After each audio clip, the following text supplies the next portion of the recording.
지난 한 해 많은 일이 있었지만 우리 하나님 앞에 그럼에도 불구하고 그리 아니할지라도 하나님께 감사 찬양을 올려드리는 우리 시온 찬양대 찬양에 감사드립니다. 오늘은 추수감사주일입니다. 하나님께 감사하고 하나님이 행하신 일을 간증하고요, 이렇게 찬양한 날입니다. 그런 의미에서 시편 우리 105편을 읽었는데요, 추수감사주일 오늘 본문입니다. 시편 105편 1절과 2절 말씀 함께 보시겠습니다. 여호와께 감사하고 그의 이름을 불러 아뢰며 그 하는 일을 만민 중에 알게 할지어다. 그에게 노래하며 그를 찬양하며 그의 모든 귀한 일들을 말할지어다. 평생 이렇게 하나님께 감사하고 간증하고 찬양하며 사는 것이 예수님 안에서 우리에게 허락하신 정말로 말할 수 없는 축복입니다. 그런데 안타깝게도요, 우리 현실은 그렇지 못합니다.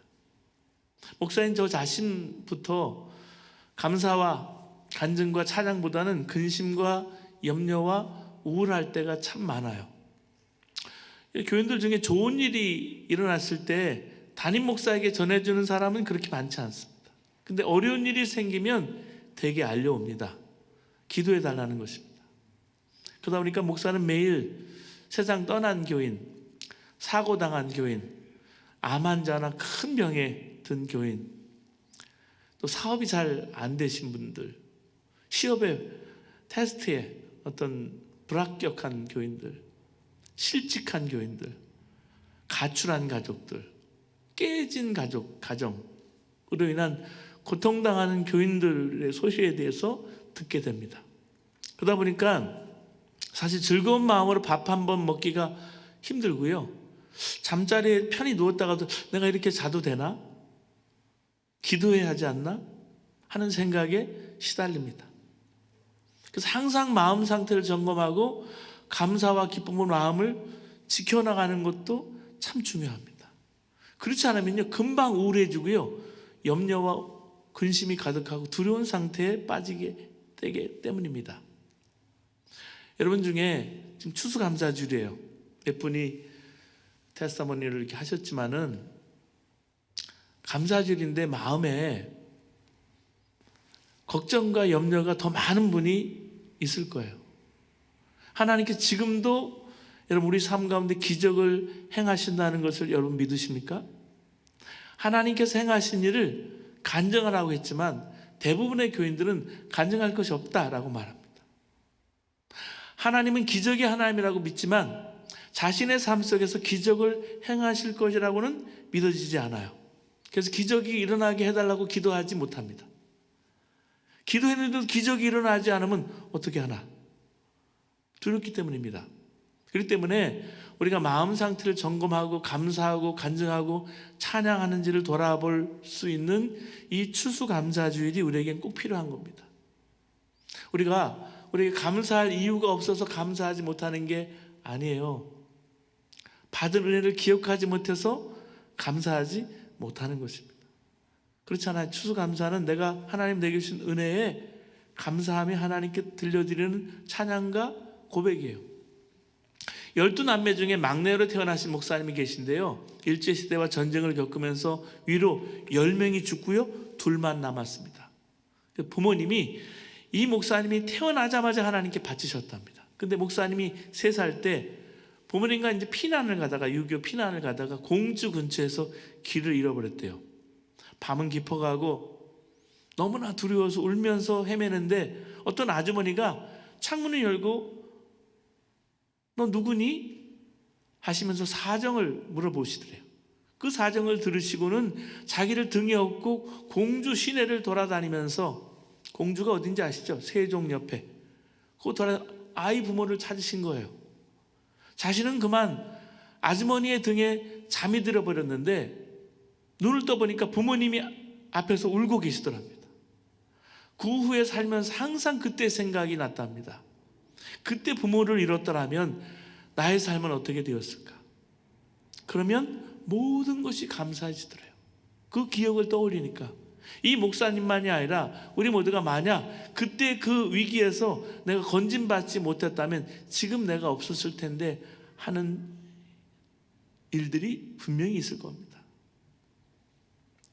은혜로 살지 않는 사람은 한 사람도 없어요. 당연한 것이 없어요. 다 은혜 때문에 살아가고 있는 것이고요. 살아가고 있는 게 기적이고요. 하나님의 은혜예요. 아무리 힘든 일이 많아도 하나님께서 나를 위해서 죽기까지 하나밖에 없는 독생자를 주시면서까지 사랑하셨음은 변함이 없는 사실이에요. 어떤 처지와 형편에 있을지라도 십자가에서 피 흘려주신 예수님의 은혜 안에 있다는 사실은 변하지 않아요. 아무리 기가 막힌 어려움을 만나도 보혜사 성령님께서 우리 안에 계시다는 사실은 변함이 없습니다. 사랑하는 여러분, 세상이 아무리 살기 힘들어도요 100년이면 지나갑니다. 이 또한 지나가는 거예요.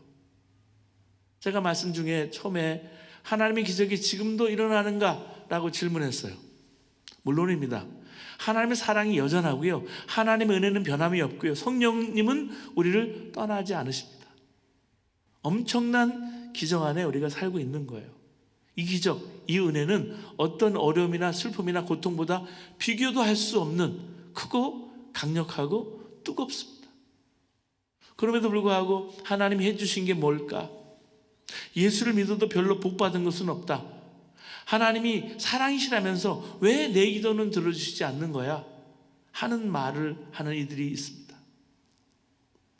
영혼이 메마른 거예요.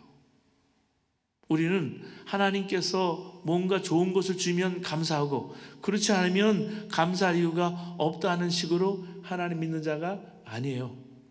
우리는 구원받을 때부터 말할 수 없는 하나님의 은혜 안에서 구원받은 사람들이고 지금도 그 은혜가 우리 삶 전체를 덮고 있습니다. 여러분 삶 전체 나를 덮고 있는 그 은혜에 여러분 감사하고 사십니까? 우리는 세상 기준으로는 삶의 형편이 천차만별이에요. 근데 주님의 은혜 안에서 다 똑같이 말할 수 없는 은혜 안에 사는 사람들입니다. 지난 한 해 살아온 것이 다르고요. 서로 간증이 너무 달라요. 이걸 깨달을 때 내 삶을 덮는 은혜의 삶을 똑같이 덮는 감사를 우리가 할 수 있다는 걸 깨닫게 되는 거예요. 그래서 시편 기자는 하나님께서 행하신 놀라운 일을 기억하라고 말씀해 주고 있습니다. 오늘 5절 6절 말씀 보시겠습니다. 그의 종 아브라함의 후손 곧 택하신 야곱의 자손 너희는 그가 행하신 기적과 그의 이적과 그의 입의 판단을 기억할지어다. 함께 사역하던 분이 지금은 예수 동행운동이라고 유기성 목사님과 함께 제가 유기성 목사님과 오랫동안 같이 사역을 했는데 같이 사역하던 전도사 한 분이 저랑 아주 친한 친구예요. 지금 위지엠 대표를 맡고 있는데 이분이 춘천에 5월 기도원에 첫 목회를 했는데 그 목회지를 찾아간 것이 어제 같은데 시간이 많이 흘렀습니다. 근데 춘천에 그 5월 기도원에 모교회가 있는데 춘천중앙감리교회입니다. 거기를 방문해 보니까 참 모범적인 교회예요. 건강하게 부흥하는 교회인데 지금도 여전히 부흥하는 교회입니다. 근데 지난 2016년 뜻밖의 화재로 예배당이 다 불탔습니다. 근데 1년 만에 이전보다 더 좋은 예배당으로 복원을 했어요. 근데 그 교회가 정말 좋은 교회였다는 증거죠. 이렇게 1년 만에 화재로 불탄 예배당을 봉헌할 수 있었던 열쇠가 뭐였냐면 그렇게 엄청난 일이 벌어졌음에도 교인들이 화재가 누구 때문이냐고 원망하고 비난하지 않았기 때문입니다. 그 당시 담임 목사님 권호서 목사님이셨는데 지금 캐나다에서 목회하시는 분이 이제 후임으로 가고 계세요. 당시 이 목사님 권 목사님이 가장 잘한 일이 뭐냐면 소방서를 찾아가서 감사를 표한 것을 꼽더라고요. 사실 소방서에서 여러분 그 불을 껐더라면 얼마나 좋았을까요? 여러분 한국의 숭례문이 남대문이 불탔을 때 그 불을 좀 소방서에 빨리 와가지고 껐다면 얼마나 좋았을까요? 원망할 수 있어요. 서운한 감정이 들 수 있어요. 교인들 사이에 좀 더 신속하고 정확하게 좀 이 불을 진화해줬더라면 이렇게 참담하게 모두 다 타버리지 않았을 텐데 하는 원망이 있었다 그래요. 근데 그분들은 생명을 걸고 불을 진화한 분들이기 때문에 떡과 과일을 준비해서 소방서를 찾아가서 감사를 표한 거예요. 그러자 소방서가 잘했니 못했니 하는 논란이 사라져버리고 말았습니다. 만약 그때 감사하지 않았다면 교회가 사고를 수습하는 과정에서 엄청난 혼란을 겪었을 줄 몰랐다고 말합니다. 사랑하는 여러분, 여러분 중에 대형 화재가 발생한 것 같은 인생의 위기를 만난 분이 있으십니까? 눈앞의 어려움보다 더 크고 놀라운 하나님의 은혜와 사랑의 역사를 기억해야 합니다. 제 남동생이 3개월 전에 교통사고가 크게 났어요.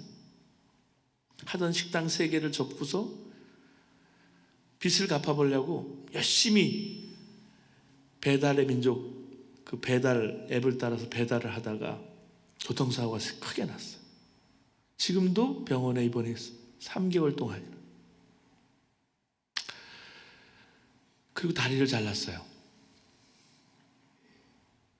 그리고 하는 말이 하나님이 제 다리를 가져가셨지만은 발등을 잘랐어요. 그렇지만은 내가 평범 이게 균형 잡고 서서 찬양할 수 있다면 제일 먼저 하고 싶은 게 찬양대에 있어서 찬양하는 거래요. 아들과 함께. 이번에 제대하는 아들과 함께. 그걸 놓고 지금 기도하고 있습니다. 사랑하는 여러분, 우리 인생의 위기가 파도처럼 그리고 계속해서 올 때가 있어요. 근데 그 어려움과 파도보다 하나님의 은혜와 사랑이 더 크다는 것을 우리는 기억해야 합니다. 이렇게 감사하며 살려면 시편 기자의 권면들 항상 주님 바라보는 것밖에 없어요. 3절 말씀 보시면 그의 거룩한 이름을 자랑하라. 여호와를 구하는 자들은 마음이 즐거울지로다. 여호와와 그의 능력을 구할지어다. 그의 얼굴을 항상 구할지어다. 그의 얼굴을 항상 구할지어다. 항상 함께 하시는 주님을 그 얼굴을 구하며 바라보고 살았던 요셉은 주인인 보디발과 간수장의 눈에 사랑스러웠습니다. 어려서 포로로 잡혔지만 항상 하나님 바라보면서 하루 3번 기도했던 다니엘은 바벨론과 바사와 메대 3나라에 걸쳐 총리로 쓰임을 받았습니다. 여러분, 주님을 이렇게 얼굴을 바라보면 감사와 사랑과 기쁨으로 살게 됩니다. 그 감사가 그치면 죽는다는 그런 믿음으로 오늘도 주의를, 감사주의를 목숨처럼 우리가 지키고 있는 거예요. 중동과 유럽에서 사역하는 선교사님들이 많습니다. 선교사님들과 함께 영성일기를 쓰면은 오늘 무슨 일을 했는지 무슨 사역을 했는지 다 서로 알고 기도합니다. 유럽에서 사역하는 여선교사님 한 분의 이야기예요. 열심히 사역했는데 아무런 결실도 없어서 답답해하는 중에 그만해야 유방암 진단을 받았습니다. 아무것도 잃은 것 없이 이렇게 끝나나 애통했습니다. 주일 예배 중에 몇 안 되는 교인이지만 교인들 앞에서 자신이 너무 무능해서 선교 사역의 열매가 없는 것과 암 진단을 받았다는 사실, 그 남은 기회가 자기 삶에 얼마 없다는 사실에 대해서 깨닫고 애통함으로 고백을 했습니다. 그러자 늘 뜨뜻미지근했던 교인들이요, 선교 삶을 위해서 기도하기 시작한 거예요. 돌아가면서 금식 기도까지 했습니다. 선교사님은 암으로 투병해야 할 형편이 되었지만 교인들에게서 기도가 일어나면서 교회의 영적 분위기가 완전히 바뀌었습니다. 얼마 뒤에 수술을 위해서 병원에서 검사를 했는데 암이 정말 놀랍게 줄어들었다는 것을 알게 되었습니다. 의사도 깜짝 놀랐습니다. 교인들은 더 놀랐어요. 자신들의 기도에 역사가 일어나는 것입니다. 그렇게 열심히 해보려고 할 때는 결실이 없더니 너무나 약해지고 아무것도 할 수 없는 상황에서 갑자기 교회에 부흥이 일어난 거예요. 약해진 것도 암에 걸린 것도 다 감사의 제목임을 알게 되었습니다. 여러분, 이 시간 우리가 하나님께 감사드리면서 우리 한옥권에서 감사의 고백을 할 2분을 이 시간 모시겠습니다. 우리 최영주 집사님 나오셔서 우리 감사 증인으로 모시겠습니다. 우리 하나님께 영광 돌리면서 박수로 우리 환영해 주시기 바랍니다. 다음에 우리 이민재 권사님 이어서 해주시겠습니다.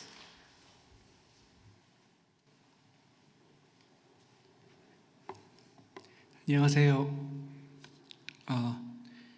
무슨 말씀 나눌까 같이 이제 고민하다가 제가 받은 것 중에 가장 감사한 내용 하나 말씀드리겠습니다.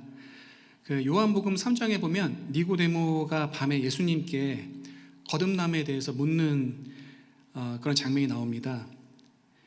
예수께서 대답하여 이르시되 진실로 진실로 내게 이르노니 사람이 거듭나지 아니하면 하나님의 나라를 볼 수 없느니라. 그러니까 니고데모가 사람이 늙으면 어떻게 날 수 있사옵니까? 두 번째 모태에 들어갔다가 날 수 있사옵니까? 예수님께서 말씀하십니다. 진실로 진실로 내게 이르노니 사람이 물과 성령으로 나지 아니하면 하나님의 나라에 들어갈 수 없느니라. 거듭남에 대해서 니고데모도 이해하기 어렸던 것 같습니다. 저도 마찬가지였습니다. 예수님을 믿고 거듭난다는 게 무엇일까? 잠깐 이제 제 얘기를 하면, 제가 예수님을 믿게 된 계기는 제 아내 때문이었습니다. 저희는 만난 지 얼마 되지 않아서 저와 저희 부모님의 적극적인 권유로 함께 결혼하게 되었습니다. 그런데 막상 결혼을 하고 보니 아내가 보기에 저는 너무나 부족한 사람이었습니다.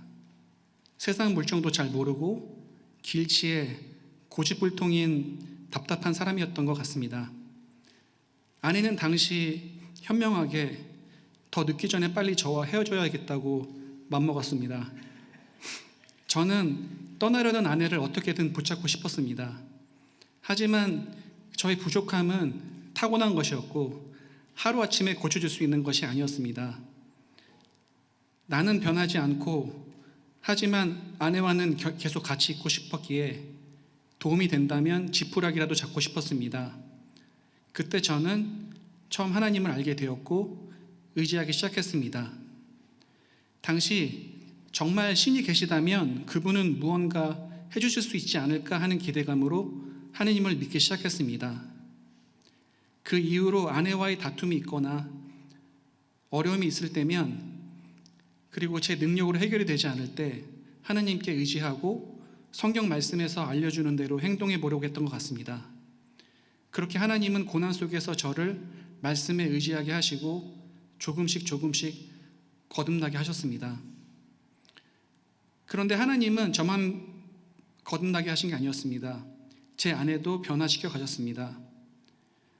전혀 하나님을 믿지 않던 아내가 함께 교회를 나가게 되고 하나님을 조금씩 경험하고 알아가면서 아내는 변해갔습니다. 제가 교회 가는 것을 그렇게 싫어하던 아내는 지금 주변에 하나님을 믿지 않는 사람들을 보면 누구보다 안타까워하며 그들을 마음에 품고 기도하고 하나님을 전하고 있습니다. 제가 저희 가족에게 일어난 일들에 대해서 하나님께서 하셨다라고 하면 예전에는 어이없게 쳐다보면서 아무 상관도 없는 걸 갖다 붙인다면서 핀잔 주던 아내는 지금보다 저보다 더 주님께서 일하심에 민감하게 반응합니다. 결혼 초에 세상적인 관점으로 저의 부족함을 지적하던 아내는 이제 성경 말씀으로 저의 부족함을 밝혀주고 있습니다. 지난 20년간 저와 아내가 함께 거듭나도록 인도해 주신 아버지께 너무나 감사드립니다.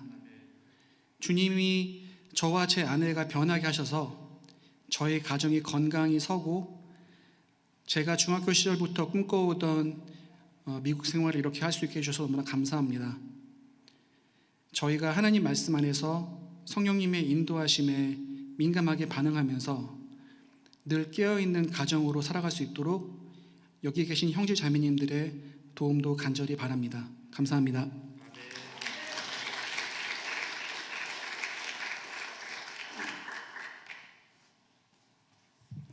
안녕하세요. 저는 임윤재 권사입니다. 일단 여러분들 여기 오신 것을 참 환영하고요. 여기가 제가 믿기는 세상에서 가장 좋은 교회라고 생각을 합니다. 이유는 작년을 생각해 보면 작년에 제가 같이 개척했던 교회에서 이제 교회를 좀 마음에 좀 답답함도 있고 여러 가지 생각이 있어서 일단은 1년을 쉬어야 되겠다 그런 생각을 했었어요. 그래서 저희 집사람한테 저만 한번 여러 교회를 좀 저도 꿈이 뭐였냐면 제대로 어떻게 하면 예배를 드릴 수 있나, 예배를 어떻게 내가 하나님께 더 갈 수 있나 하는 고민을 많이 했어요. 그래서 한 1년 정도를 목사님들도 안식년을 하더라고요. 그래서 저도 안식년을 하겠다 이제 그렇게 얘기를 하고 1년 정도를 각 교회를 다니면서 어떤 교회가 예배를 잘 드리고 있고 정말 하나님께 나가는 예배가 뭘까, 캐톨릭 교회도 한번 가보고 싶었고 루터란 교회도 가보고 싶었고 여러 가지 고민이 있는 그 시간이었어요. 작년 그 이맘때가. 그래서 이제 처음으로 왔던 교회가 이 교회였는데 이 교회에 이렇게 잡히고 말았습니다. 그래서 이 교회가 지금 제가 믿기로는, 그러니까 저는 그런 예배를 많이 찾고 많이 생각했었는데 너무 감사하게도 이 교회에서 제가 너무 좋은 예배를 드릴 수가 있었어요. 그리고 귀한 목사님을 이렇게 주위에 계셨었는데 몰랐었는데 만날 수 있게 하셨고 너무 귀한 성도님을 만날 수 있게 하신 그 은혜가 너무 컸습니다. 그래서 여러분들에게 감히 말씀드릴 수 있는 거는 가장 좋은 교회에 지금 오셔서 예배를 드리고 계십니다 하는 게 저한테 개인적으로는 감사하고, 또 하나는 이러한 결정을 하고 이렇게 이 교회를 섬기게 될 때 또 이렇게 같이 해줬던 친구들이 있어요. 한 길게는 40년, 짧게는 20년 정도 같이 믿음 생활했던 분들이 또 이렇게 함께 해줬다고 하는 그런 기쁨이 있었고, 또 하나는 좋은 믿음의 선배님들을 또 이렇게 만날 수 있다고 하는 것이 감사를 드립니다. 우리 여기 계시면 심장로님, 제가 이번에 그 춘천에 가서 저는 단기 선교를 예전에 이제 학생들도 데리고 많이 가보고 했었는데 항상 생각이 뭐였냐면 갔다가 오는 게 아니라 어떻게 내가 그것을 기억하고 내 마음에 품을 수 있을까 하는 것이 사실은 저는 단기 선교의 그 숙제라고 생각을 하거든요. 그래서 저는 예전에 갔다 오던 선교사님과 계속 연결하고 같이 이렇게 기도하고 할 수 있는 것들이 좋다고 생각을 했었는데 이번에 춘천에 가서 굉장히 그 마음이 다시 뜨거워짐을 느끼게 해줘서 너무 감사를 드려요. 그러니까 거기에 계시는 그 원장님들이 그 학생들을 사랑하면서 했던 그 춘천의 그 카페 동산에서 그 너무 귀한 사역을 봤어요. 그러니까 어려운 청소년들에게 살 길을 열어주고 그들에게 삶의 희망을 나눠주는 일들을 하는 것을 보고 너무 감사드리는 건 저희들이 지금 합창단을 하고 있는데 2년 뒤에 한번 한국에 공연을 가는 게 어떨까를 생각해서 그런 길이 열렸는데 또 춘천의 카페 동산을 만나게 돼서 우리가 그것을 함께 후원하고 할 수 있는 일들이 열렸다고 하는 것에 감사를 또 드렸고요. 또 하나는 우리 그 카페 동산에서 300명 학생 중에 150명이 그 기초 생활 수급자인데 그 학생들의 80명을 지금 한 달에 10만 원씩 후원하는데 그런 그 불씨가 되도록 우리 심장로님이 도와주셨다는 걸 처음 알았어요. 그래서 너무 내가 참 좋은 신앙의 선배를 또 우리 함께 한 교회에서 섬길 수 있는 기회가 있구나, 너무 감사를 드렸고, 장로님 사실은 예전에 다른 교회를 섬겼기 때문에 그냥 이웃교회 장로님이셨는데 이렇게 함께 또 생활할 수 있고 인생의 마지막 때를 준비할 수 있다고 하는 것에 너무 감사를 드립니다. 그리고 사랑하는 교우들, 사랑하는 분들을 만나게 하신 하나님께 감사를 드립니다. 감사합니다.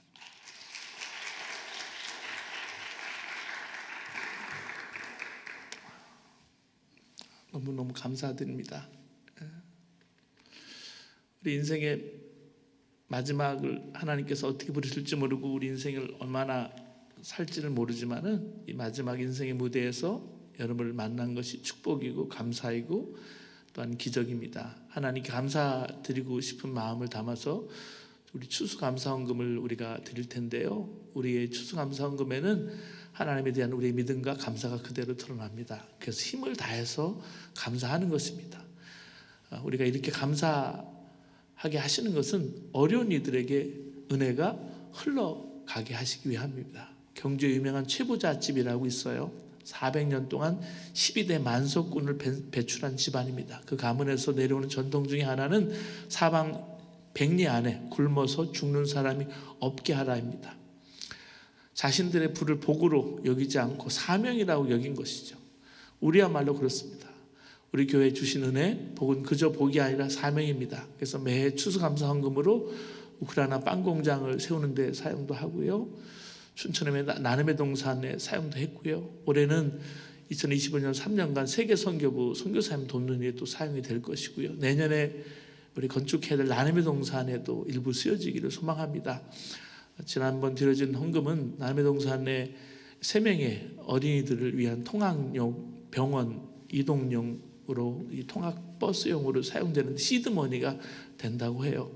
올해도 전쟁 재난 가운데 뛰는 선교사님들 또 그 사역을 위해서 하나님이 이 시간에도 위로해 주시기를 바랍니다. 이 시간 하나님께 삶 전체를 덮는 감사를 올려드리시길 바랍니다. 그리하여 부어주시는 하나님의 은혜를 더욱 깨닫고 누리게 되시기를 축복합니다. 그리고 그 감사로 수많은 사람들이 하나님의 은혜를 누리기를 축원합니다. 이 시간 찬양하며 우리가 함께 나가고 마지막 봉헌하시겠습니다.